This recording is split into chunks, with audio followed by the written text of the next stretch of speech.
It's time to get your champagne wishes and caviar dreams. Welcome inside the Hall of Fame. Now, can you dig that? What's up, y'all? I'm Booker T, six-time world champ, two-time Hall of Famer. Got my man Brad Gilmore here with me, as always. We getting ready to do this thing. I want to thank everybody for stepping inside the Hall of Fame, getting your champagne wishes, caviar dreams, all you super chatters, man. Get ready, because we're going to be doing it today. Coming off a huge weekend and moving into a huge week. I mean, No Mercy was off the chain. Denver, Colorado, stand up for Denver, Colorado, because, man, the fans, man, I don't know. It felt like 20 years since we've been in Denver, Colorado for me, because they love me. They love me in Denver. Huge pop, man. But how you feel, dog? How you feel? I'm feeling good, BT. You know what I mean? I'm feeling good. I'm glad that No Mercy was a success. Bash in Berlin was a success as well.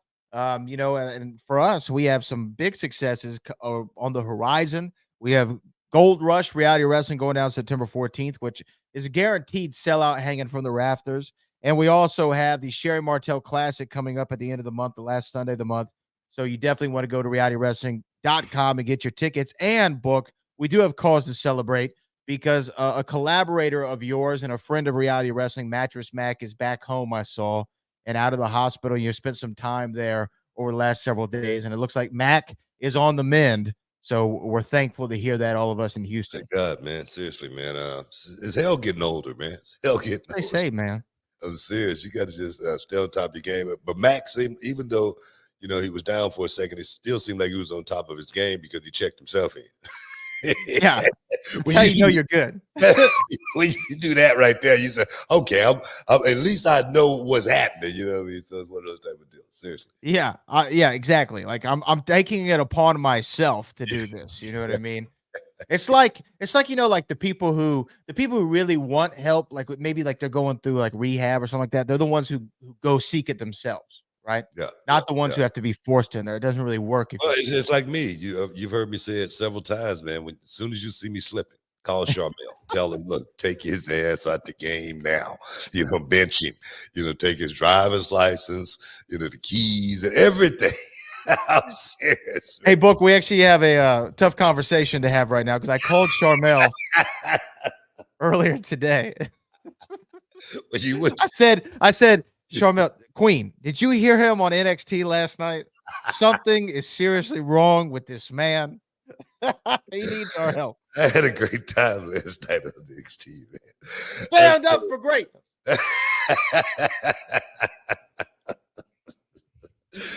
I had such a good time last night, man, on NXT, bro. I swear to God, working with Vic it's been a pleasure, man. Look, we're going on 3 years now, Vic and I. That's crazy. Right? We're going on 3 years. Can you believe that? I was only supposed to be there for 3 months. I remember. I was supposed to be in that chair for 3 months. And it's turned into, a freaking riot, man. But I tell you, I swear, man, I get such a rush. I get such a rush out of being at that desk, watching those young guys go out there and do their thing. And man, Roxanne Perez and Miss Parker, Jada Parker, I must say, they went out and rocked it. And I was talking to Roxanne after. Actually, I didn't talk to her after. I got a chance to talk to her yesterday, and I was talking to her about that match. And I said, "Man, you have grown so much, man. You've made me so proud. You have really taken your game to another level because Jada Parker, she's only been in this thing for like a little over a year, okay? And as far as, constant in-ring working, trying to get some TV time, about a year. And for Roxanne Perez to go out there and take Jada Parker, in my estimations, to the best match that she's had on television tells me a whole lot about Roxanne Perez. And that's the uncanniness that I talk about with Roxanne Perez. That's the win that you can feel, but you can't touch about Roxanne Perez, but you know it's there. That's stand up for greatness as far as rock. That's what I'm talking about when I talk about Roxanne Perez and how good she really is. From the outside looking in, you may not understand, but you sense, man, it's something about her. It's something about her. So Roxanne Perez, big props. Joe Hendry, Ethan Page, those guys went out there and they brought it. They brought it. It was a hell of a night. Trick Williams did a hell of a job. And the thing is, like Ernie Ladd said back in the day, just do that job, son, and do that job well. That's what Trick Williams did in that matchup, as well as another match that was, and a guy that's really stepping up to being that guy, and that's Obafemi versus Tony D'Angelo. Both of those guys. Tony D'Angelo plays such a good character. You can get caught up in his character and not think about how good his work is. Dude is a good worker. He's a damn good worker. That's what I respect about that guy more than anything. And Obafemi being a guy that's come from this NIL system to have picked this game up the way he has. Old school, man, just old school. I'm gonna just go out here and get the job done. And it's gonna be poetic. This whooping is going to be very poetic. That's the way.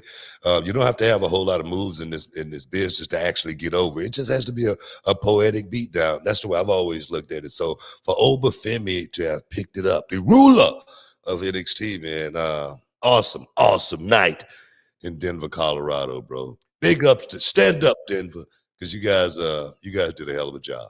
Okay, two things on that. Just two quick follow-ups. One, regarding the match you just talked about, Obafemi and Tony D'Angelo. Obafemi, he's what, a little more than a year-ish plus into being on the television roster. Mm-hmm. Handful of matches, because they're all on TV. There's not a lot of live events right now in NXT, so a handful of matches. You referred to him on commentary as the next big thing, right? Which was a moniker once used to describe Brock Lesnar during his rookie year in WWE. Do you see Obafemi as a Brock Lesnar level talent in the future to come? Is this a guy who we're going to be looking at world titles, main events of major PLEs? Look, we haven't seen a guy come along since Bill Goldberg. That's the comparison I make with Obafemi. Obafemi's doing it differently. Of course, he's actually getting some in-ring time. He's learning how to work, you know, because he's gonna have to know how to work once he gets to the main roster and have to work guys like Gunther, and guys like Art and certain guys. When he gets to the main roster, he's gonna have to know how to work, and that's the experience I think he's getting opposed to what Goldberg did. Take nothing away from Goldberg, he had a hell of a career, but this guy's doing it to where he's going to be able to go out there and perform at a very high level and really bring fans into the ring from a totally different perspective than Goldberg did. I mentioned how Obafemi could work in the 70s, the 80s, the 90s, the 2000s, and there beyond. He's just that type of talent. He's a generational type talent. And like I say, he's picked it up. He's picked up the small things. And I'm not gonna, if you want to learn about the small things, guys, go to realityofwrestling.com. Just go to realitywrestling.com and sign up, and we'll put you on game. But he knows exactly about the little things and how to maximize every second, turning those seconds into minutes. That's what I talk about when I talk to my students. So he's definitely one of a kind. He's something special, man. I mean, that is a special person, and the NIL program has paid off in dividends. And then you mentioned the other one, Miss Parker and Roxanne Perez. Obviously, Roxanne is working at a very, very high level. A lot of people excited for that debut on CW to be her and Julia for the title. It's going to be something crazy. But talk about Miss Parker. What did you see out of her? Man, at No Mercy. No, she stepped up big time. She really did. One thing about this business, and I let my super chatters in on game just a little bit. You got to know how to be a good listener. You know what I mean? You got to know how to be a really, really good follower. If you could do that, if you could do those two things in professional wrestling, you could become a star, and you don't have to say nothing your whole career. And I say that because Sting, one of my good friends, Sting has always been a guy who was a better listener than he was, as far as taking control and leading that match. He could follow so good, and the thing is, when you can follow, man, you can look great, and letting someone else drive at the same time. So no, I think that's what Jada Parker brought to the table. Was she was a great listener. She followed very, very well. When she had the keys, she knew when she was driving. And when she was driving, brother, man, you had to almost force the keys back. That's the way I saw it. And it was a stellar match for two young talent in the ring at No Mercy, Denver, Colorado. Stand up. Stick around. You're in the Hall of Fame. We'll be back in a minute. Hey, what's up, everyone? It's Booker T here, and I'm so excited to share something that really has been a game changer lately for me, man. That's Via. That's right, Via. Summer might be winding down, but football season is just around the corner. But you don't have to let those summer vibes fade away. Via has got you covered with the best hemp and cannabis product legally shipped right to your door in all 50 states. As an athlete, recovery is key, and Via Relief Line is a perfect post-gym relaxation and eases those aches and pains. For years, for me, inside the square circle, they get the organic flower. It's top-notch, baby. Grown without harsh pesticides or chemicals, plus their award-winning THC and THC-free gummies. Premium indoor THCA flower, oh yes, and the soothing topical and calming drops are all made from the highest quality hemp source from the trusted American Farms, man. Oh, yes. Hey, man, I've personally been using Via for a while now, and let me tell you, it has made a huge difference, whether it's the calming drops that help me unwind or the premium flower, man, that just hits the spot. Via has something for everyone. Trusted by professional athletes and loved by over 500,000 customers. It's a brand that you need to check out. So if you're 21 or over, go to the link in our description and use the code, man, Booker, to get 15% off your order. That's right, 15% off. And remember to tell them Booker T sent you when you check out. Hey, support the show. I'm talking about the Hall of Fame, man. And take your recovery and relaxation to the next level with Via. Check it out right now. Boom! Welcome back inside the Hall of Fame. Just talking about No Mercy. It went down in Denver, Colorado. Premium live event, man. And talking about my girl Roxanne Perez, Miss Parker, went out there and did a hell of a job. Man, like I say, I'm living my best life right now. I really am. My boy Trick Williams. We can talk about that match. Yeah, Joe Hendry. What's your real thoughts on Joe Hendry? Give me your real thoughts. I like the match with him and Adam Page. I enjoyed it. You know what I mean? And here's the thing with Joe. He found a way in two different organizations TNA and NXT, he found a way to put himself in a premier spot in both organizations with just really finding a way to connect to the crowd that was more than what happened between the bell. He found Yeah. a way to connect, make a connection. And those people in Denver, Colorado, at least from the television audience book, those people wanted Joe Hendry to be the NXT champion. That's how it sounded from my vantage point. They were waiting every false finish. You could see him do one of those numbers. They were ready to hear and knew. So I think that's a huge win for Joe Hendry, even in a defeat. Hell of a crossover appeal. Just because this is the way I judge it. You talk about Joe Hendry getting a big pop on NXT, and then of course on TNA, he's the guy over there too. He's a popular guy over there. But it let me know that the guys that watch NXT, they're watching TNA to see Joe Hendry. That right there, that's something very, very special to be able to pull that off. And like you say, a lot of it has nothing to do with his in-ring prowess or anything like that. Being able to connect with those fans is something that's traditional in this business. When you can connect with the fans, man, the wrestling is truly, truly secondary. Even though you got to be a pretty good wrestler too, and I give Joe Hendry credit for that too. He's not a guy who, doesn't seem like he's hadn't laced up the boots, a few times. It seemed like he's been in the ring. He seemed like he can handle himself. He seemed like he knows what he's doing. So that part right there, secondary to him being a hell of a entertainer. I think more so than anything. And Ethan Page, like I say, with Ethan Page, I was looking at some of the comments, and people was talking about me when I said Ethan Page came into NXT and he filled a lot of holes that was missing. As far as guys going to the main roster and whatnot. And I think, some of the comments was, what guys went to the main roster? How many guys went to the main roster? They had guys there that they could have put the belt on instead of Ethan Page. And I say, of course, yeah, they could have. But would it have been as exciting as it is right now with Ethan Page coming in and shaking it up and putting it on an outsider opposed to just running with Trick Williams up until this point?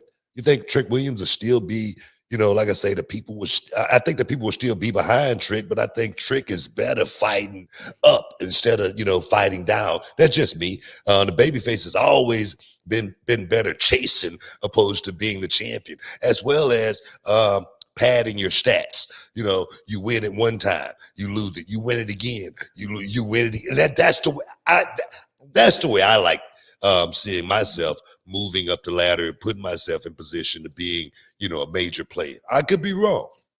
Well, what I like about Ethan Page is this. What I like most about Ethan Page, well, there's several things, but the first one is what I like about him is he's unlikable in this perspective. He goes out and plays his character in a way, or plays his role, let me say, in a way that doesn't make me, the smart, jaded wrestling fan, go, oh, he's so good at being bad. He makes me go, I hate this guy. Can somebody beat him already? He knows how to literally kill him with a smile, as his music says. And he's very good at it. Now, I also enjoy the fact that he comes in from AEW, Ring of Honor, and they immediately put the title on him, because you're absolutely right. Nobody in this world would care about Batman if the Joker didn't exist. Do you know what I mean? You have to have, for Trick, you're only as good as the villain that you're chasing after or in battle with. So where the villain goes, so does the baby face. So when you have one that's doing great work like Ethan Page is, it only elevates Joe Hendry, helps, and they help elevate each other, obviously, but it helps elevate Joe Hendry, it helps elevate Trick Williams. And I will say in that match, and you and I talked about it a few days ago, I loved the some of the finishes that they went into with the falsies. They were getting me. That's what's good about NXT, is the way that matches are put together. And I guess I don't want to go too far into it, but just the way matches are put together, it literally always has you wondering what's going to happen. Nothing's super obvious to me. No, you know what? I agree with you 100%. Just because I was just talking about that just a couple of days ago, as far as the way Sean and his team put together a show on a weekly basis, from the backstage vignettes, from the stuff that's going to be playing on the Tron, whatever, to the matches, the stories. Man, it really makes it feel like you're watching a sitcom, Mm-hmm. and it really is different than I think any wrestling show that I've seen on television, perhaps ever. And I'm not just saying that. I'm really not just saying that. I sit back and I watch it and go, wow, man, this stuff is really, it's just like the stuff with Hank and Tank. I mean, it's so creative. Yeah. It's funny. And then, those guys, and I wasn't a huge Hank Walker, Tank Ledger fan, in the beginning. I just wasn't. And I swear these guys have grown on me to where I go, man, these guys are getting really good. They are really getting good. And it's undeniable. You can see it right there before your very eyes. And then the way they are implemented on the show, it's wrestling. It's what wrestling has always been for me. So I just love, like I say, the contrast of NXT and the way it's produced. Talk to me about the debut coming up on CW and Roxanne Perez versus Julia. When I said that match earlier in the last segment and talked about it, you got a smile on your face as if you're excited for these two to team up. Now, Julia is one of those people, again, like you talk about all the time. Name got there before she did. Yep. When I heard rumors of NXT's about to sign Julia, I saw the internet go crazy, and it made me go, okay, obviously I'm missing something. I don't know something I should be knowing. And they're really excited for this matchup. You saw it at No Mercy. It continued on into NXT on Tuesday. What's your excitement level for Julia and Roxanne? Well, it's all about being tested. Right. We're going to see exactly how good Julia really is on the first. We know how good Roxanne Perez is. Her confidence right now is through the roof. She's as good as, I've ever seen her, perform right now at this point in time. And that's what's scary. That's what's scary, because I know she's got so much more learning to do. I know I'm serious. That's what I'm saying. I know her in-ring IQ is only going to go up from here. Her in-ring prowess is only just going to get better from this perspective.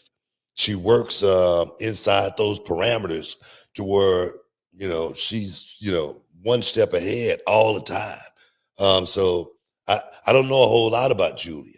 We're going to find out a whole lot about Julia if she can really go, if she can really hang with the prodigy, because we know about Roxanne Perez. Now, no one expected Roxanne Perez to, rise through the ashes and be the one. No one saw that rose, rising up through the concrete, and blossoming right there in the middle of, I-45, a rose, you know what I mean? That's Roxanne Perez. No one saw that coming. Did I see it coming? I did, just because from day one, Roxanne Perez at Fantasy Camp showed me how bad she wanted it.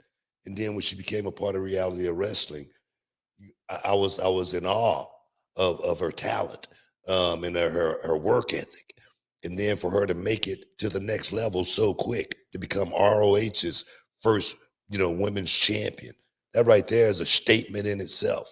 Breakout tournament winner, Iron Survivor, 2-time NXT Women's Champion. And it's so much more. She's got a Hall of Fame career already. If she retired today, she'd be going into the Hall of Fame. That's big praise, book. That's huge praise. That's just me. But we got to take another break. Stick around, man. You inside the Hall of Fame, man. We'll be back in a minute. Can you dig it, sucker? Hey, this episode is sponsored by Blue Chew. Guys, let's talk about it. Let's talk about sex. Hey, you remember when you was always ready to go? I'm talking about strapping the rocket on it, man. Going straight to the moon. I'm talking about getting it done. If you want that extra confidence, I got something for you. Listen up.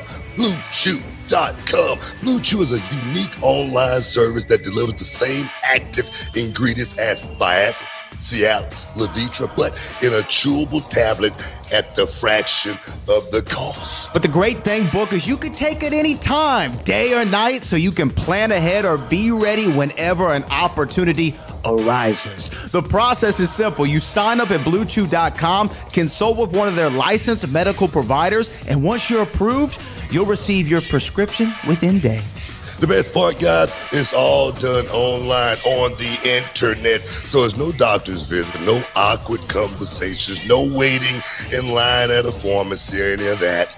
And the thing is, Book, Blue Chew's tablets, they're made right here in the USA and prepared and shipped direct to your door in a discreet package, so no one is the wiser. You know, let's just get it out there, guys. Blue Chew wants to help you have better sex. Discover your options at BlueChew.com. It's like this. Chew it and do it. And we've got a special deal for our listeners. Try Blue Chew absolutely free when you use promo code Booker at your checkout. Just pay $5 for shipping, man. That's BlueChew.com. Use promo code Booker to receive your first month absolutely free. Visit BlueChew.com for more details and important safety information. And, you know, we want to thank Blue Chew for sponsoring the Hall of Fame podcast. Chew it and do it. Boom. Welcome back inside the Hall of Fame, man. Enough said about Roxanne Perez. We've given her enough time, enough free air time. Go, boss. Sorry, Roxanne. We're never talking about you again. We wrapping up. It's over. It's over for you. Hey, go ahead. I wanted to ask, because, you know, obviously that was the follow-up show on Sunday to the Saturday PLE, which was Bash in Berlin. Did you get to catch any of Bash in Berlin? I know you're probably traveling. I did, man. I was traveling, man. I was on the road traveling, and I tell you, man, I've been traveling so much lately. Got to try to get my rest in between, but I got a chance to saw a little bit of the recap on YouTube. Yeah, I mean, it was a pretty solid show, including a great main event with Gunther and Randy Orton. But, you know, should we expect anything less than a great main event between Gunther and Randy Orton? But a hot crowd. I didn't know this was the first PLE in Germany, and they were off the hook, like all these international crowds have been. It's such a great move to do these PLEs in certain countries like that, because I remember Germany, man, was like always like the hot tour, bro. Always, man. Always the hot tour, bro. Always. The bar scene was always sweet. You know, the fans were, you know, following us. They would follow us like we were rock stars. They would go from one city to the next. They would be at the hotel before we got there, they'd be sleeping in the lobby. You know, that type of stuff. I'm serious. No joke, man. And to be able to go over there and give those fans, you know, a pay-per-view, a PLE, is so freaking awesome, because they've been waiting for it for many years. So I think that's one of the best moves that I think the merger with TKO has been overall, more than anything. You know what? And the thing is this, you run these shows like in Germany. They did one in France, Puerto Rico last year, just to name a couple off the top of my head. Obviously the shows in Saudi, but mainly the other ones where they don't go to as often. Not only is it a hot crowd because it's a European crowd or what have you, but it's just hot because they don't get it as often as we do in the States. WWE's in Houston twice a year, at least, sometimes more. They've run pay-per-views here. They've done 2 WrestleManias here. They've never run a PLE in Germany. And I think, and I might be wrong, but I think that the crowd also in Germany goes, we got to really be a good crowd, so they come back more. You know what I mean? I don't think that's what it is, man. They're like that. It just at like I say, when we just do a tour, right? They're the same exact way. I used to love going to, you know, Cologne, Germany. Awesome spot. I remember drinking a beer so big in Cologne one time, and having so much fun and performing, and the crowd was just so freaking electric. Those were those times when my brother and I, we would, be, doing tag matches, and we would never win. We'd go over there, we would get beat every time, but it was so freaking fun getting that crowd like in a frenzy. It was the best times of my wrestling career was those German tours. I swear to God, I think if I had to put any tours above all, it would be the Germany tours. Always great times. I got into trouble over there too, in Germany. Is that the one? Never mind. Let me not blow up anybody's spot. I think I might know this story, but let me not say it. Let me not say any names for the benefit of those with memories. Let me ask you this, because there were great matches. Obviously, Jade Cargill and Bianca Belair recaptured the women's tag team championship, so congratulations to them. CM Punk defeated Drew McIntyre in the strap match, and I know I was talking some smack about strap matches. And I gotta say, as strap matches go, I was pretty entertained by this. This one was actually pretty good. Like I said, I didn't get a chance to see it, but I got a chance to see the aftermath where CM Punk got the hell beat out of him. Oh man. Well, I was gonna ask you. That was almost you and Lawler. That was almost criminal. It was. That was almost criminal. He should have been arrested for that one. That was like me and Lawler. That's what I was thinking. I should have been arrested for, hitting Lawler with the TV. That's just that one thing I should have been arrested for. But yeah, the same thing with Drew. It was beautiful. It was some beautiful work. Especially when he was trying to gouge his eyes out. That was the best part for me. It was so damn good, man. Yeah. Well, I have a feeling, Atlanta Bad Blood is around the corner, and I have a feeling we might see a Hell in a Cell match. But I almost wanted to know if you had anything to do with what Drew did. Because I don't know if you saw the CM Punk did a post-match promo with Kathy Kelly. Did you see this? No, I didn't. So you don't know what he said? No. So he made reference to something, and I thought maybe you then called your boy Drew and had that beatdown happen. I didn't. Did he reference me? Yes. Yeah. Would you like to see the promo? Let me hear it. Okay. So this is CM Punk.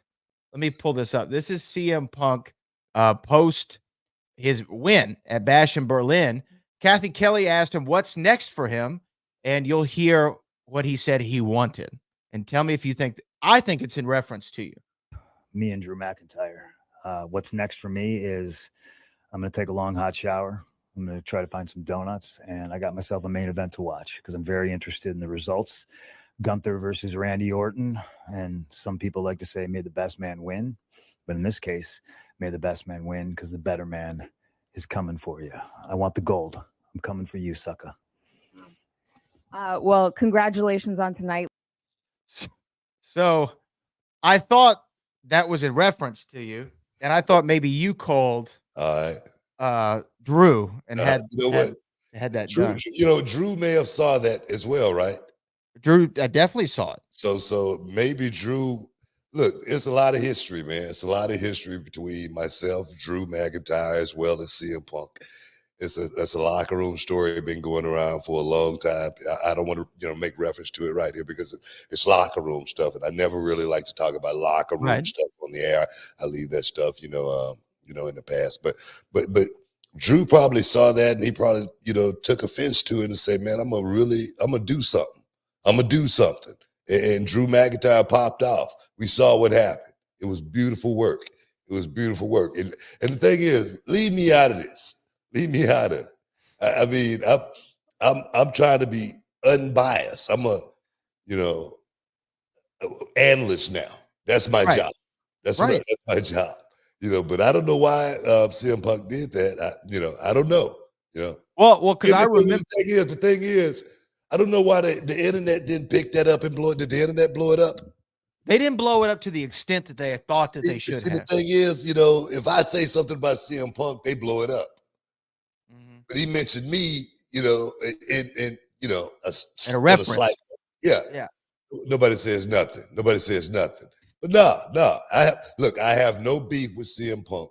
I have no beef with Drew McIntyre. Drew was a little hot at me the last time. That's what I was going to bring up, because No. the last time you saw Drew McIntyre, he was mad at you because CM Punk was there and you were kind of not taking sides. I wasn't taking sides, and Drew was like, "Come on, bro. You know this guy. You know him. We've been there." I say, look, bro, that's in the past. And so, yeah, Drew's a little hot at me. But look here, I like Drew McIntyre. I have no ill will. I'm not going to say I like CM Punk or anything, but I have no ill will towards CM Punk. Okay? Not one iota. But whatever happens at the end of this thing, I'm going to tell you right now, I just want to be there to see it. Because after I'm going to tell you, just like I was listening to Wade Barrett talk, this is a different Drew McIntyre, man. I've never seen this side of Drew before. Right. This Drew right here is a guy he's a monster, man. You might want to just get out of his way. And this may be that one tree that CM Punk went barking up that he really didn't want to. I'm serious. This gonna be a very, very hard landing. And that's all I'm gonna say about it. I don't want to take no sides. Bad blood. Now, here's the thing. Let me ask you this. If you get the phone, bring, because you keep getting brought into this. Yeah. If you get the phone call from Hunter that says, look, Book, this is going to be a Hell in a Cell match. It's going to be CM Punk. It's going to be Drew. But we need somebody who could really initiate this thing. An enforcer. They need someone to enforce the rules. And we need you. We need the Booker man. I'll be there in a heartbeat. I'll be there in a heartbeat. I'll be there in a heartbeat. I would love to officiate, a match like that and really, call it right down the middle. Mano a mano. Yeah. That's the way I say it. And look here, I'm not gonna add anything else to it. Okay. I know if I add anything else to it, the internet may want to pick it up. We ain't gonna do that. We're gonna leave it right there because we gotta take another break. Hey guys, you're inside the Hall of Fame. Super chatters, we're gonna get with you guys in a minute. You inside the Hall of Fame. We'll be back in a minute. Hey everyone, it's Brad Gilmore from the Hall of Fame here with the one and only Booker T, the 5-time WCW champion, and we're excited to talk to you about something that's been a game changer for the both of us. That's HelloFresh. That's right, Brad. HelloFresh makes home cooking easy, fun, and affordable with farm fresh, pre-portioned ingredients and seasonal recipes delivered right to your doorstep. You can skip those tiring trips to the grocery store and dive straight into cooking delicioso meals, man. Absolutely, Book. HelloFresh offers over 50 recipes and a ton of market items to choose from every single week. You can say goodbye to meal planning woes and hello to convenience. I've been loving their quick and easy recipes. They're ready in 20 minutes or less, which means I can spend less time in the kitchen and more time enjoying that Texas summer sunshine. And let me tell you, the fit and wholesome recipes are perfect for keeping you feeling great all summer long. They're balanced pack with fresh produce and under 650 calories per serving. Plus, HelloFresh kids-friendly recipes are picky eater proof. My kids love them. And here's the best part, BT. If you go to HelloFresh.com/freebooker, that's HelloFresh.com/freebooker right now, you can get one free breakfast item for life. Forever, the entire time you're alive. That is HelloFresh.com/freebooker. America's #1 meal kit. Baby, trust me, you won't regret it. HelloFresh takes the hassle out of meal planning, shopping, and most of the prep. You just choose your meals, select a delivery date, and get cooking, man. So what are you waiting for? Go to HelloFresh.com/freebooker. That's HelloFresh.com/freebooker for free breakfast for life. HelloFresh.com/freebooker. Oh, yes, man. Welcome back inside the Hall of Fame. I don't know, man. Where you want to go, man? Do we want to hold our super chatters up a little bit longer or what? Just a couple minutes. So if y'all have super chats to get in, definitely send them in. But we were talking about stuff that was going on last segment. But look, not even CM Punk specifically. But I did want to ask you this. Okay.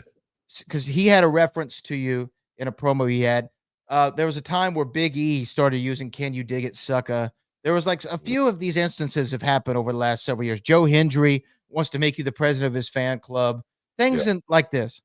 Why do you feel that people like to involve your name in things? What do you think that's about? Why do you think that Booker T, whether it be small illusion like "We're coming for the gold" or a "Can you dig it, sucker?" or the Joe Hendry stuff, why do you feel that always seems to happen to you? I don't know. You know what, man? I've been a fly on the wall for a long time in this business. I'm serious. I've seen a whole lot. It goes back to the, the Shockmaster, Sid Vicious, Vader, God rest both of those guys' soul, man. God, man, I just thought about that. I've seen so much, and for me, I don't know. It's just one of these things to where still trying to stay relevant. I work with these young guys. They keep me relevant. They respect the game that Booker T, put down for so many years too. Yeah, and I think that's what it is more than anything. I try to know how to stay young, fit in, but still not overshadow anybody or anything like that. I always want to make these guys stars, and I really think if these guys are listening to me, like doing the show, like right now, they got to respect that. They got to respect me understanding that this is their era. It's going to be up to how they leave it. If I can add a little bit of spice to it, great. Like the Trick Williams, whoop that trick. What? If we could add a little something to it, no bread, no water, just meat. I love it. And for me to see the love that these young guys give me, man, is awesome. It really is. It really truly is, So I think that's what it is more than anything. I think these guys they appreciate what I brought to the game, and I think not just patting myself on the back or anything like that. I think the rub from Booker T or an endorsement from Booker T, I think that's pretty damn good. I'm serious, because I'm not going to endorse you if you're crap. Right. I'm not going to put you over if you're not good at what you do. That's just, me. That's just not going to happen. You got to be extraordinary. You got to be next level talent for me to put you over. You know what I mean? I'm not going to put you under if you're not next level talent. I'm going to help try to bring you up to next level talent. You know what I mean? I'm not going to, try to put you down or anything, but if you're not next level talent, I'm not going to say, hey, man, this is the guy, because that's my word. That's my rep. I can't do that. But if you're good at what you do, and you get the rub from Booker T and get an endorsement, a co-sign, I think that's pretty damn good. I think that, yes, obviously I have seen a lot of people, I'll just say, at reality wrestling, walk through the curtain looking for the approval, and if they didn't bring it that night, you're not giving them the approval. It's not going to happen. It's just not going to happen. It's not going to happen. And the thing is, I can't do that for you. That's something that you got to do. You got to be able to go out there and pull it off and come back and know you pulled it off when you walked through that curtain. If that doesn't happen, that's on you. It's not on me. It's all on you, man. And so I was curious. I was just curious as to why you think that your name always seems to get thrown around. It's the rub, man. It's the rub. It's the rub from Booker T. That's all it is. It's the Booker T rub. Page even talked to me about, perhaps being the president of his fan club. Oh, really? Are you thinking of resigning your position with Joe Hendry? I can work two for Can you maintain both? Oh, yeah. Okay. Yeah. It's money is money. You can go both. You can do both. Okay, cool. Yeah, awesome. Yeah. So again, I think that, I mean, those are pretty much some of the big stories. Was there anything else out there that you wanted to cover before we got to? Not really. But I was reading. Mark Henry was speaking out about his time in AEW, and I thought that was kind of noteworthy, just because we really never get a chance to see behind the curtain of AEW and how it's run or anything like that. Mark Henry, I know Mark Henry wanted to have more of a backstage role, more involvement with creative and trying to, really step into that realm, especially coming from the wrestling side, knowing so much and having that knowledge in your head. You want to get it out there. You don't want to just keep it in. I think that's the type of guy Mark is. And Mark, one of the quotes was, he,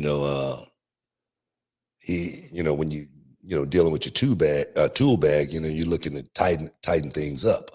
And in AEW, they didn't give him not even a screwdriver to tighten anything up. You know what I mean? Right. It was just, he was there for, name recognition pretty much alone, FaceTime recognition, on television alone, and never really got a chance to really exploit his strengths. And that was, his knowledge. And perhaps that might be one of the biggest things I've talked about with AEW, as far as there's no way you can pull it off by yourself. You got to have a good team around you. You know what I mean? Who's on that team? That's the question. I don't know who's on Tony Khan's team or anything like that, but I do know you need a good team around you. And for Mark to have felt that way enough to say, man, let me abandon this ship because that's not going to happen. It speaks volume. It really does. Yeah, I read some of what he had to say, and here's another quote that was interesting that I actually agree with, though. He said, because one of the co-hosts, I guess, there when he was doing this interview implied that there was a maturity issue with some of the talent in AEW. And Mark Henry said, yeah, you're wrong, because it's Tony's company and Tony gets to do whatever he wants to do. You can make all the suggestions in the world, but if he doesn't want to do that, he's not going to do that. The same thing is true with Triple H running WWE. He's the boss. But the difference is Triple H leans on the fact that he has brilliant minds around him, and he'll go, you know what? I think it would go better this way, but we're going to do it your way to see. And when it works, it's like, hey, man, good job. That was a good call. What do you think about that? Do you feel that Triple H, from what he's saying, will listen to people around him, may even disagree with them, but say, let's see if it works. And if it works, great. And if not, I'm going to have words with you after. Is that the better way to go? Or is it better to do it like Tony and say, this is my show, whatever I want's going to happen? I don't care what you say. No, I agree with the latter. What you said there a second ago, as far as Triple H. No, just because you got to have a good. I mean, it's like with us. I don't try to make all the decisions like that, right? I don't, put a foot down and say, man, it's my way or the highway. If I did that, reality of wrestling would not be successful. It really wasn't. It really wouldn't. I mean, and I feel the same way with the company like Tony Khan is. If it's his way or the highway, it's only going to go so far. That's just the way I look at it. The numbers are only going to get so big. You got to have an open mind and be able to step outside the box and say, I like that idea a lot better than the idea that I was thinking. It's just that simple. But you have to have the wherewithal to be able to come together and be able to pull that kind of stuff off. We was talking about this last week when we talked about Ricochet going over to AEW, and I said Ricochet asked Tony Khan. Tony Khan said, he asked Tony Khan, what do you want from me out there tonight? Tony Khan said, what do you want to do? So he just go out there and do whatever he wants to do without even thinking about, what the boss wants, because the boss wants to see what you want to give, because I've been waiting to see this for a long time as a fan. And you can never look at the talent from a fan perspective. That's just, you just can't do it. It's always got to be from a business, a general perspective.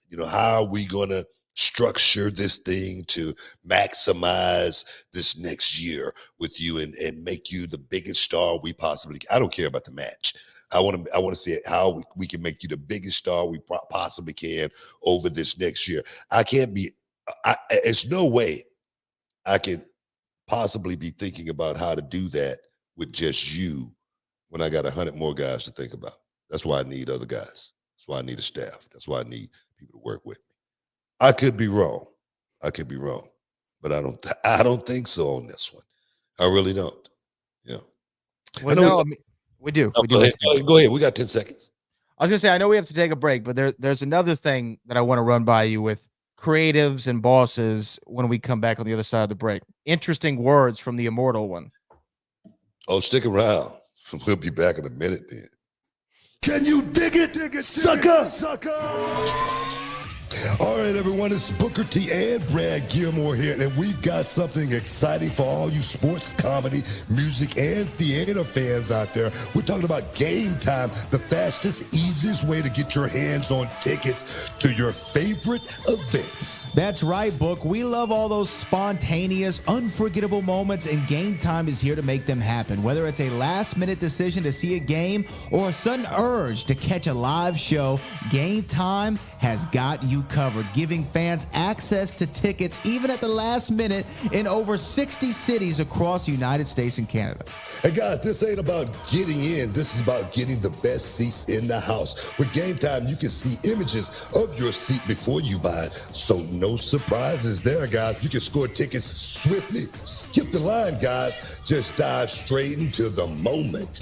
Absolutely. And listen to this. Game Time guarantees the best prices. Find tickets in the same section and row for less elsewhere.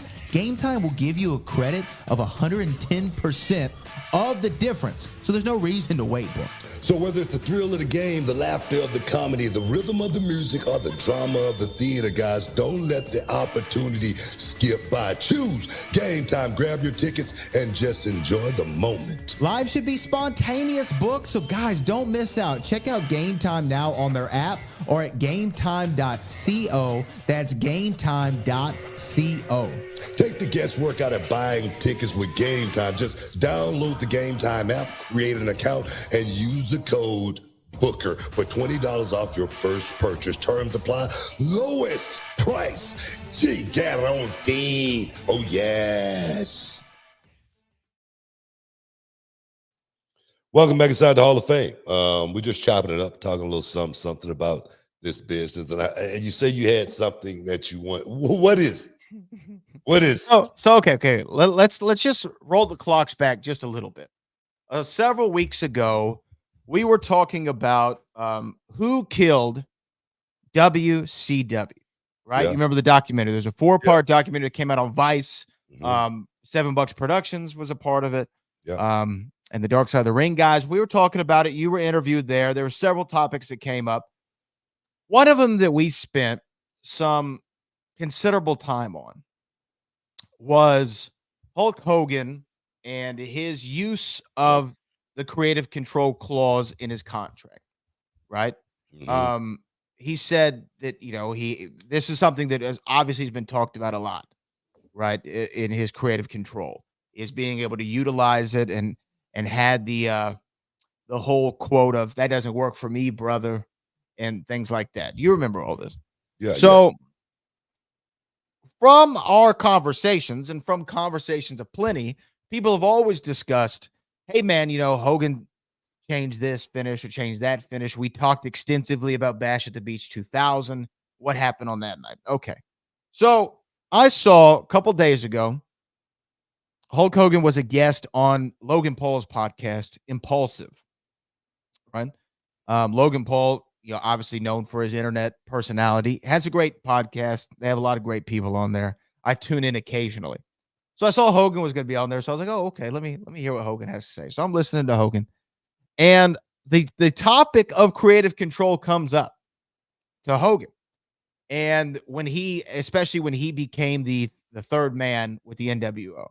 So I want to read to you the quote from Hogan, and then we can react to it. This is what he said when he looked back at the moment with the NWO, right? I called Eric Bischoff up and said, who is your third man? And he said, we're going to go with Sting. I said, bro, he's not WWE. Scott and Kev are WWE. Sting has nothing to do with WWE. And I'm WWE head to toe. I'm the third man. And then Eric goes, really? You'll do it? He said, yeah, I'll do it. Eric didn't even believe me I would do it. I flew on a jet to Daytona, hid out in a hotel room. I told Eric, call me when the last match is in the ring before the main event. Eric didn't even think I was coming from the hotel. He still had Sting ready to go. They didn't believe that I would do it. Okay. And here's the part that I really want to focus on. He said, I had creative control. I never used it. I never used creative control the whole time. And I didn't use it in this night either. When I walked out, Scott and Kevin almost crapped. They had no idea I was coming out. It was kind of cool. So Hogan says, I had creative control in WCW. That's true. But I never used it. And I didn't even use it on that night. Now, before you react, let me say this. In the quote, he talks about using creative control because it was going to be Sting, and he told Bischoff it was going to be him. That's creative Hogan, look, all love to you, the immortal one. Obviously, you did a lot in this industry, but you cannot tell me you didn't have creative control and then tell me a story how you used your creative control. Am I going crazy? Well, Am I crazy? I don't know if I'm dreaming or not, but I know I was in a creative control situation tonight. I won the title. At least I think. I don't know. I could be wrong. Maybe. But I could be wrong. The way the story has been told here over the last, the year, everybody was in on it. Right? Everybody was in on it. And I can't believe that. I can't believe that. I talked to Jeff Jarrett, and Jeff told me he wasn't in on it. Right. I don't think Jeff was lying. I don't know. I just do know that, when I talk about it, I'm telling you 100% the truth. I've been I remember someone that said, as far as when I said I had about 10 minutes to get ready for, winning the title, even though I had said that I knew that I was going to be winning it, that week before or something like that. Mm-hmm. Coming into the pay-per-view. But that night, everything changed. So I didn't know if I was going to be winning it or not until I was told, "Look, you going in 10 minutes before." Just to clarify that. So no, everything that I've said about that night, it was the truth. I really, I really hate even, going back there. Other than it was a great night for me. It was a really great night for me. Out of all the shenanigans and everything, that stuff, I feel like still I needed that as part of my story. I really do. I really do. I think I needed that as part of my story to have made my night even that much bigger for me in my mind. Maybe I could be wrong on that, but it definitely is not one of those things that I sit at home and think about on a regular basis. I never think about that night until like we talk about it like right now. Seriously. Right.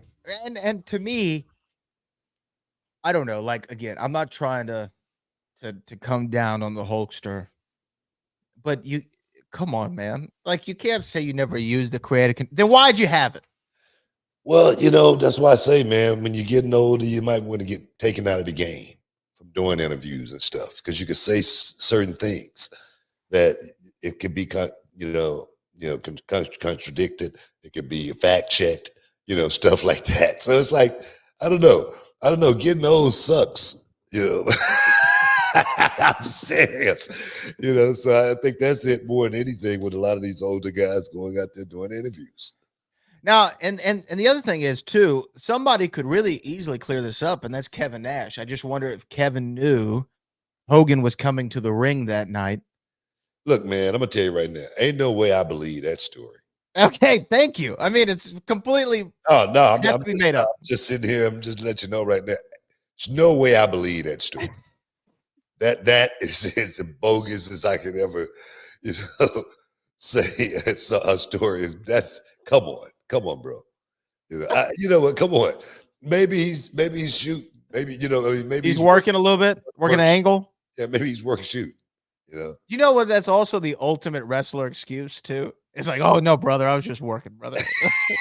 Exactly. I didn't mean that. I was just working. I'm gonna chalk it up as that.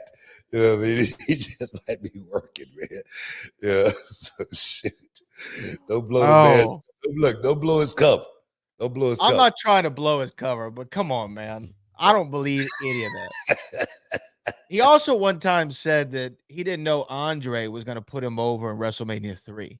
Well, right? and that I don't could believe that either. it could be some thoughts going into a match like that, whether Andre was really going to do it or not.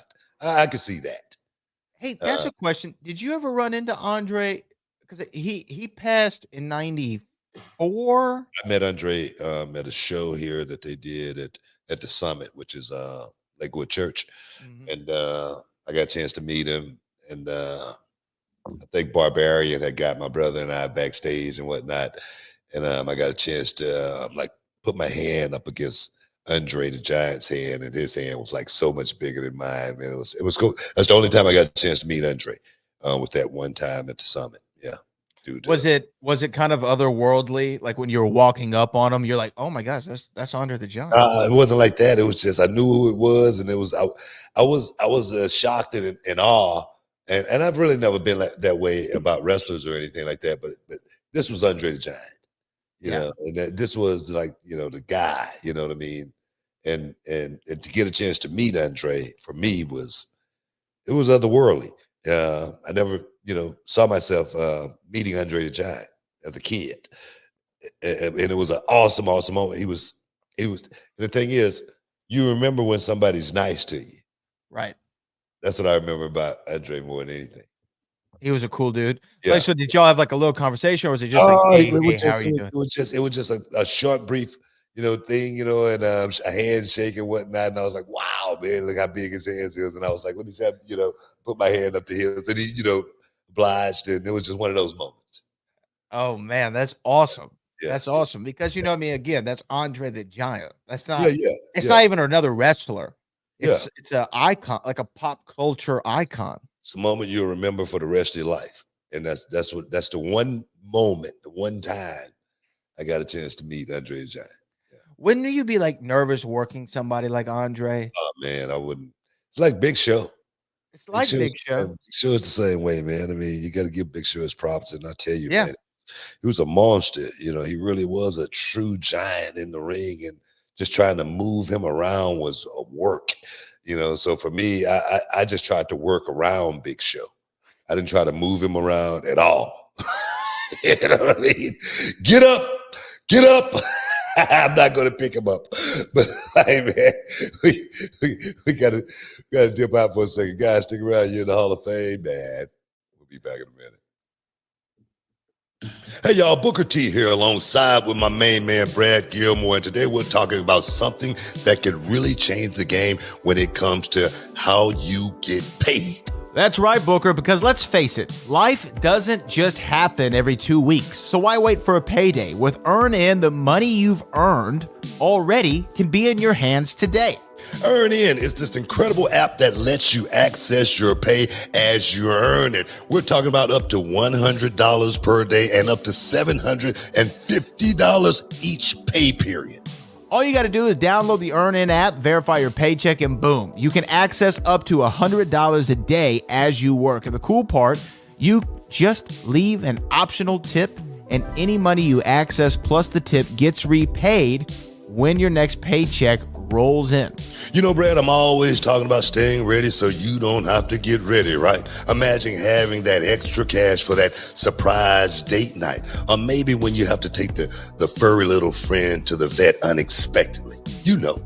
Absolutely, Booker. Or even those times when you need to grab a last minute gift, or maybe you're a little short on rent, or hey, even you might want to pick up some new gear for yourself or your kids or your lady.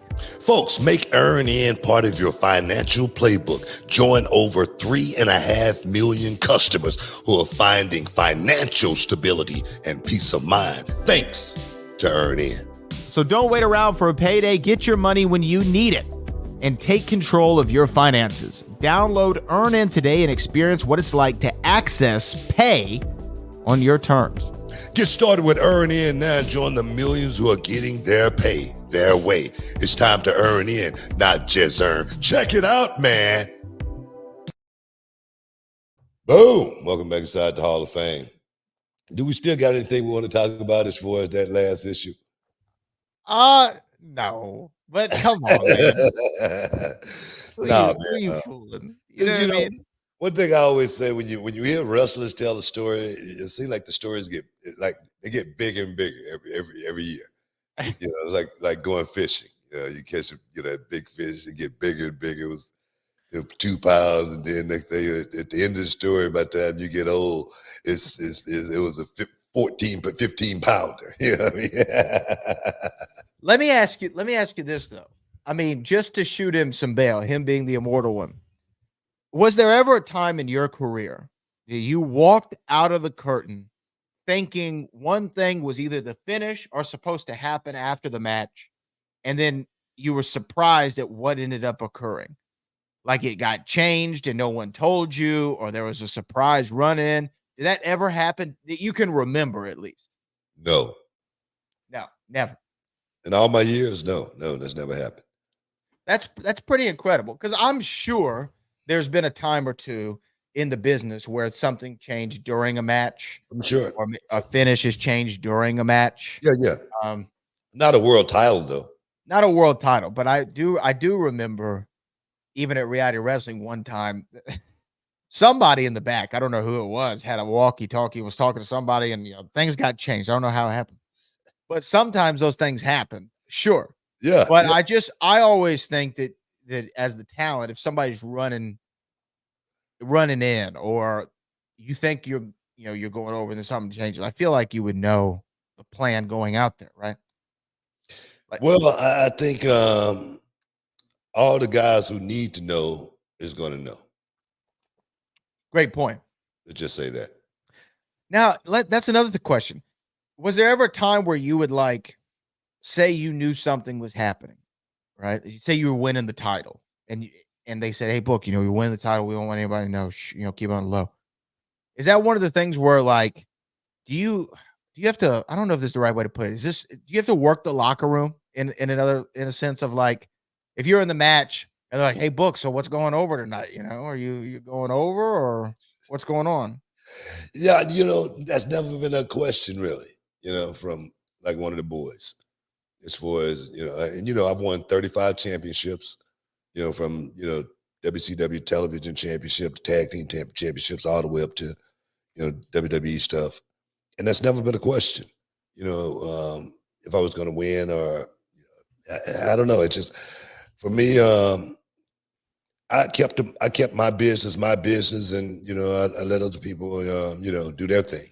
I never, questioned whatever, how much somebody else was making. I never thought about that. I only thought about what I was making, and so for me, it was always business. I never had, a lot of conversations with the boys because we wasn't friends like that, so I don't know how it is today or anything like that, but there again, the only people that knew what was going on a lot of times were the people that needed to know. If something leaked, of course it leaked, but back then we didn't have the internet where stuff leaked as much as it did today. You know what I mean? So no, always business. Always business. It's just curious. I don't know if that is I don't know. I don't know if that's something that is in normal wrestling culture. Do you ask each other what's going on in your match or what the finish is? Or No. I never talked to anybody about their matches. I never talked to anybody about what they had going on. If they were going for a title match, that's kind of like sacred, man. You know what I mean? It really is. That's like insider stuff. You don't want to be that guy. You might get looked at a certain way. You might get ousted from the business being that guy. And I've seen guys get ousted from the business acting, strange and asking stupid questions. Yeah. Well, last question on this kind of topic, but what did you enjoy more? Watching the show, not knowing what's going to happen from let's just say a cast member or locker room role as one of the guys on the show back in WCW, WWE. Did you enjoy that more, or do you enjoy more being at reality wrestling, a creator and seeing what's going on after you've created it, seeing it implemented? Or do you like it from the NXT perspective where you kind of get to be the voice of the story as you're helping it to get to the finish and unfold? Which way do you enjoy the most? I think I would, if I had one to pick, it'd probably be NXT, just because I got a lot less pressure on me in that job right there. I just got to go out and make the young guys. I got to try to make sure, I'm on point about what I'm talking about. Make sure I accent everything, and that's become relatively easy for me. But running the show is something that is, really, really stressful, because everything is on you at the end of the day. You got to be the coach, you got to be mentor, you got to be the villain. It's so much stuff goes into that night right there. It's a headache, So I would probably pick, what I'm doing with NXT, where I don't have to spend any money. They pay me to do it. Right on, right? I hear that. Anybody who's ever thrown any kind of event, but especially for us at Reality Wrestling, there's two of my favorite times at Reality Wrestling. Right when I first walk into the building, like I'm excited. I'm like, oh, it's show day, right? And then I don't feel excited again until I'm leaving the building that night. Yeah. And I'm like, oh, it's over. Yeah. I'm like that with NXT. I'm not excited until the show starts. Right. And then the show start, and I'm excited through the whole show. And then I get to the end, I'm like, oh man, it's but one thing about NXT, that 2 hours go by like so freaking fast. I'll look up at the clock and the first hour will be gone. And it's the first time I've looked up at the clock. And it just seemed like a couple of matches that has gone on. That's how quick it goes, So for me, I love that 2 hours. It's literally like, one of the best 2 hours of my week. Well, guess what? This is some of the best 2 hours of my week, and I'm sure our super chatters have been looking forward to getting their questions in, so you can make their week, BT. And we're gonna go ahead and start getting to them. Our first one comes from Mike Check 5050, who just throws some money. Mike Check. We appreciate you, dog. We appreciate you, man. Thank you, brother. Salute to you. You don't mess with my little privates, man. Both of them. Richard JR says, will Kofi Kingston be next in line for the NXT championship at NXT Deadline? Why are we demoting Kofi Kingston? Why would he be in line? Why we demoting him already? I mean, just because he didn't have any partners to help him out, anything now? He's all on his own. I'd be remiss if we didn't say, Odyssey Jones has been released. By reports, he's no longer with the company. Allegedly. Yeah. Odyssey Jones, and that definitely throws a monkey in the wrench with what Kofi Kingston and Xavier Woods was getting ready to pop off. New Day 2.0, whatever we was gonna call it.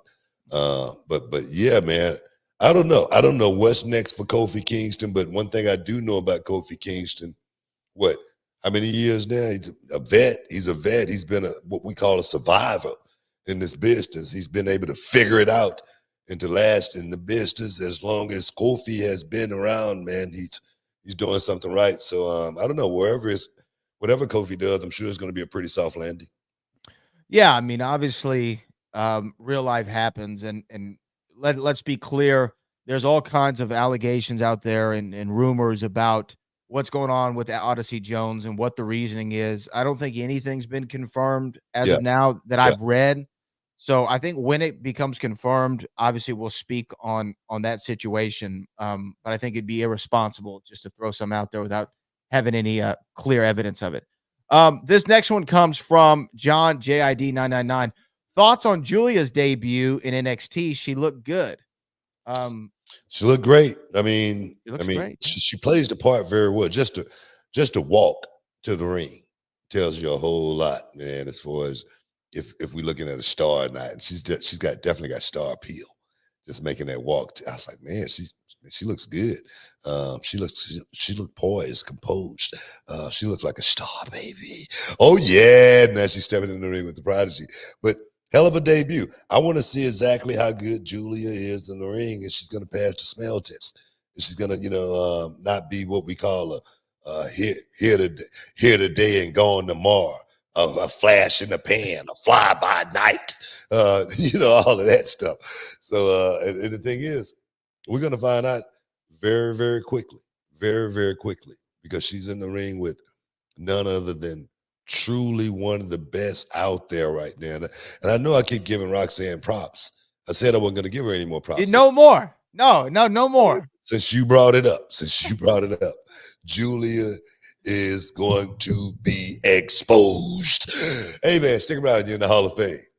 We'll be back in a minute. Matt Damon. Obviously, everyone knows Matt Damon. Yeah, Knobs beat him up. Allegedly. Yeah, allegedly. That's a true story. That's not allegedly. Knobs actually. Okay, wait, hold on. So I was about to go somewhere else, but we'll get back to the Matt Damon story about Avatar. I've always heard this. They were at some bar where in Boston, somewhere, I can't remember where it was. And Matt Damon happened to be there, and the Nasty Boys and some of the other boys were there. And he and Knobs, what happened? What happened? Look, I don't know exactly what happened, but my brother was there. Knobs beat up Matt Damon in the bar, and the thing is, they probably didn't know who Matt Damon was. Knobs and Sags, probably didn't know who Matt Damon was. Matt Damon was just a kid back then. He was just getting started. You know what I mean? So it wasn't like he was the same guy that played Django. That was Leonardo DiCaprio, right? Yes. Well, they both look kind of alike. No, they don't. Welcome inside the Hall of Fame. Now, can you dig that?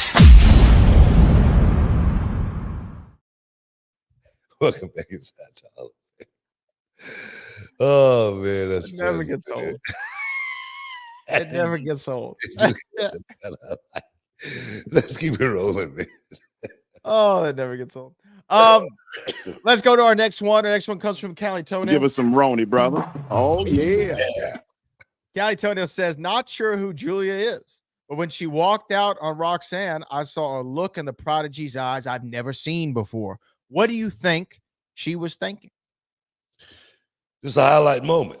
That's what it is. To get a chance to work with, one of Japan's finest, somebody who has made a name, across the pond, someone that I feel like going to give me like the best, competition I could probably have right now at this time in my career, a chance to go out here and really, really, show how good I really am, because those are the moments you look for. Those are the moments you want as a professional wrestler. I always say, me not being able to, just get in the ring just one time with Shawn Michaels, man, I really feel like I feel like I missed out on something. I really do. I really, really do. I wanted to face him so badly in one-on-one competition, just because I always wanted to see how good I really was. Because I said, man, I know I'm good. I know I'm good, but I got to test this guy right here, because I think he's the best. And I think those are the moments you look for, and I think that's what it was. I think more than anything, Roxanne Perez waiting and anticipating this next journey, baby. Okay, this might be an unanswerable question for you, but you said sometimes you wanted to test yourself against Shawn to see how good you really were. Okay, you had the opportunity to lock horns with three of the all-time in-ring greats, in my opinion, in WCW. It was Ric Flair, Ricky the Dragon Steamboat, and the Macho Man Randy Savage. Which one of those matches were you most looking forward to testing yourself, to seeing how good you were? Was it Ricky, was it Rick, or was it Macho? Those are three different matches. You know what I mean? When I worked with Steamboat, I was such a fan of Steamboat. And then to find myself working with Steamboat in Germany, 20 minutes. And I was in awe. So I was like a student that night. I was like his pupil. I was like, man, I couldn't believe I was a great listener that night. I was just talking about that earlier. I was a great follower. When he gave me the keys, I need to know when I was driving. He didn't have to tell me what route to take. He just needed to give me the keys. And when he did, man, I took them. I was trying to pass that test of being in the ring with Ricky the Dragon Steamboat. I wanted him to give me that stamp of approval after the match and say, kid, you're going to be pretty good. That's what I was looking for. When I worked with Ric Flair, it was one of those nights on WCW Saturday night, center stage. I remember it vividly. And it was one of those things where he wanted to test me. He wanted to see how good this kid was. Everybody's talking about him. Let's see how good he really is. So I was like a fly on the wall that night watching myself work. I mean, because I was totally not in control. Ric Flair was in total control of that match, and I was following. I was trying to figure it out. I was trying to figure out the way of Ric Flair because everything's called right there in the middle of the ring, and you got to be able to listen, walk, and talk at the same time. So it was that moment. And then when I worked with Savage, I was more confident at that time. I had been, moved up the food chain by that time. So when I worked with Savage, I was like, let me show this guy that I'm not scared of. So he got the big shove, no respect, just like everybody else that came along in my career. Yeah. Oh man, yeah, that's awesome. That's awesome. But I mean, and to me, you're right. Those are three completely different matches at three different stages in your career. But still, kind of crazy. You could say we talked about this a long time ago. It's like, who haven't you wrestled? Everyone from Ric Flair to AJ Styles, right? Like everybody, Cody Rhodes, Ric Flair to Cody Rhodes, even more so. Yeah. One of the NWA World Heavyweight Champion all the way to the WWE World Heavyweight Champion. Yeah. But those three matches, I'm sure, always kind of stick out in your head. They're like, wow, did I really wrestle? Yeah, those are great times, man. Like I say, to find myself being one of the young guys, and I was being tested back then. That's what that was. I always tell the young guys today, always know that you're being tested. Every time you get in the ring, you got to know what the test is in order to pass it. With Steamboat, I knew exactly what the test was. With Ric Flair, I knew exactly what the test was. With Mach, oh man, I was ready to pass the test with him as well. So and even get more respect from as a worker, as a co-worker. So man, being in those positions are great. Just like Roxanne Perez is getting ready to prove that she belongs in that position because she's always understanding that everything is a test. Oh man, well, we got a couple more super chats here before we wrap things up for the day. This one comes from Alex Cosentino, who says, would you be against WWE bringing back the television title? I wouldn't be against it. Brad would. I wouldn't like it. Yeah. Brad wouldn't like that. But for me, I wouldn't be against it or anything like that because the television championship meant, you was the guy that was representing the television every week, as far as you had to go out and perform every week on television and defend that championship. It gave a total different feel to the guy holding that championship.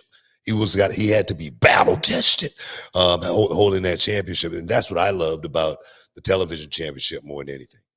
Well, see, and this is the part where I would agree. If you were to say, because to me, take the Intercontinental title, take the United States Championship. What's the difference? There isn't one, right? That's no difference, really. But back in WCW, you take the television championship, you take the United States Championship. There's a difference, right? There's a difference. That the difference was what you just said. That television championship you were expected to defend on television every single week. What the thing is, everybody didn't do that. Well, you did that. I made that bold statement, and that's what I feel like the television champion should do: go out and defend the championship on a weekly basis on TV. So I made that rule, that golden rule. Well, and then you tried to do that again with the heavyweight title, and you were like, "What the hell was I thinking?" Worked once. The second time, not too great. What the hell was I thinking? And our last one comes from Alex Cosentino. Says, who's going to be the eventual culprit of who killed AEW? Come on, man. Alex, you're fishing for a headline from us, man. Yeah, that's what you're doing. Man. Come on, man. Come on, man. Don't put us in that position right there. But to answer your question, Tony Khan. No. I don't know. I hope we don't get to that question ever. Well, the question is going to always be the same. I think when a company goes under, it goes. If it goes, I'm saying I hope it. It goes back to the guys who's running it. I said that about WCW, and I think that has a lot to do with it because that's the guy that's making a lot of Well, not a lot. All the main decisions, signing guys to big money contracts, um, and that part right there, I have no no ill will towards that. As far as signing guys to big contracts, because I've said it once, I said it 1,000 times. If it's a guy out there that's handing out checks, guys need to go and pick it up because they're not hiring guys paying six, 7 figures out there in the regular world. So get that money if you can. That's just part of this thing, but that's not going to make the company better. It's not going to make the company better. If anybody's in charge of the company going down and going under and not making money, it's the guy that's running the company. And I say that because the reality of wrestling. If reality of wrestling is not thriving and we're not moving up, it's my fault. It's my fault.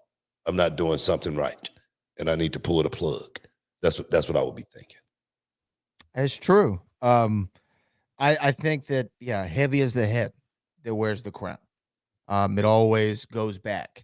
You can say, well, I mean, even going to the WCW thing, you can say, well, Hogan had this, or Russo had this creative decision, or whomever it might be, right? But to me, who's ever the boss who's making the final call, that's who it falls back on. The boss who gave them that power and that authority to have that, that's who you blame. Mm-hmm. How could you blame anybody else? Well, if it took that to get this person in, and you feel like that was the risk you had to take, who do you blame? You took the risk. That's just me. I could be, look here. That's just me. That's just the way it goes. Just the way the old mouth flop. But hey, look here, man. We've had a great show today. I want to thank everybody for stepping inside the Hall of Fame today. All the super chatters, man. We appreciate you. All the listeners. Hey, I want to thank everybody also for getting our Reality of Wrestling YouTube channel up to 790,000 subscribers. We're on our way to 800. So, guys, keep subscribing. Keep pushing us to that next level. We couldn't do it without you guys. It's all about the people here at the Hall of Fame. Hey, man, until next time, Bradley, for all the heavy lifting, peace. We love you. We out.